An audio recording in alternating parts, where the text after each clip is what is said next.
ચંડીપાઠ 4।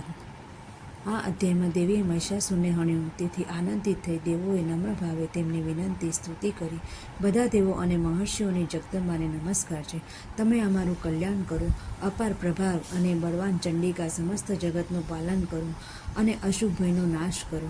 લક્ષ્મી રૂપે, દરિદ્ર રૂપે, બુદ્ધિ રૂપે, શ્રદ્ધા રૂપે, લજ્જા રૂપે વસેલ દુર્ગા દેવીને નમસ્કાર કરીએ છીએ। તમે સમસ્ત જગતનું પાલન કરો, તમે જગતની ઉત્પત્તિનું કારણ છો। તમારામાં સત્વર તમોગુણ છે, છતાંય દોષો રહિત છો। તમે સર્વના આશ્રયરૂપ છો। તમે સ્વાહા છો, તમે સ્વાધા છો, મોક્ષ પ્રાપ્તિનું સાધન છો। તમે પરાવિદ્યા છો, તમે શબ્દ સ્વરૂપ છો। તમે 3 વેદ છો, તમે ઉત્પત્તિ પાલન આજીવિકા રૂપ છો।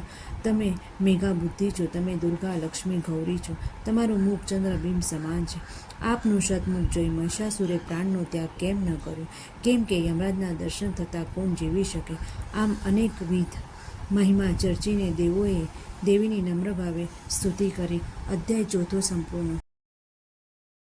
ચંડીપાઠ અધ્યાય 5। આ અધ્યાયમાં શુંભ નિશુંભ નામના 2 અસુરો પોતાના બાહુબળથી ઇન્દ્રાદિને જીતી પોતાનું આધિપત્ય સ્થાપિત કરે છે। આથી અપમાનિત, રાજ્યભ્રષ્ટ અને પરાજિત થયેલ દેવો અપરાજિતા દેવીનું સ્મરણ કરીને હિમાલય ઉપર ગયા।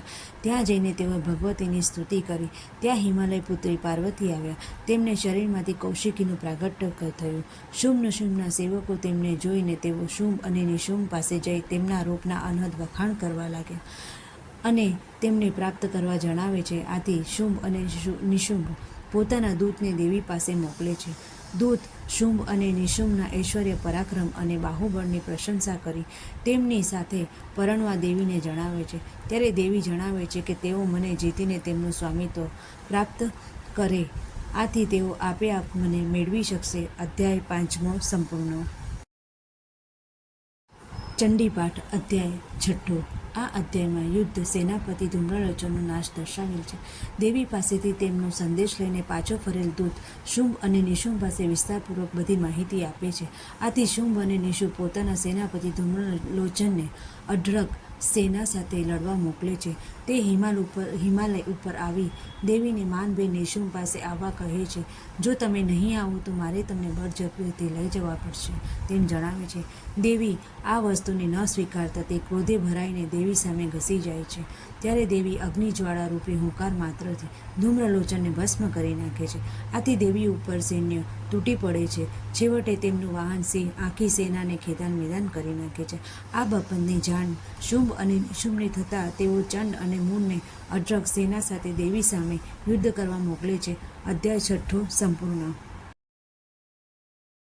ચંડીપાઠ અધ્યાય 7। આ અધ્યાયમાં યુદ્ધમાં સેનાપતિઓ ચંડ મૂળનો નાશ દર્શાવેલ છે।